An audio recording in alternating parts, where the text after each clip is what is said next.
Hello viewers, আসছিলাম একটি three phase সংযোগ প্রিপেড মিটার অভিযোগ সাথে রাইস মিলের।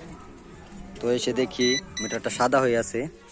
তো এখানে চেক করলে আপনার এক ফেজ, দুই ফেজ, তিন ফেজ দেখাচ্ছে সোর্সে। তো আপনার লোডে যদি দেখাই, আপনার লোডে বিদ্যুৎ নাই, এক ফেজ আছে, এদিক দিয়ে আরেক ফেজ আছে। তার মানে লোডে দুই ফেজ যাচ্ছে, এক ফেজ যাচ্ছে না। তো মিটারটাও সাদা হয়ে আছে। তো এই যে দেখেন বাটনগুলান কাজ করতেছে না, 1696 এটাই পাইছে আছে, কোনো বাটনে কাজ করতেছে না। তার মানে মিটারটা হ্যাং হয়ে আছে। সম্ভবত ধারণা করা যাচ্ছে মিটারটি নষ্ট, যেহেতু এই বাটনগুলো কাজ করতেছে না। ধারণা করা যাচ্ছে মিটারটি নষ্ট।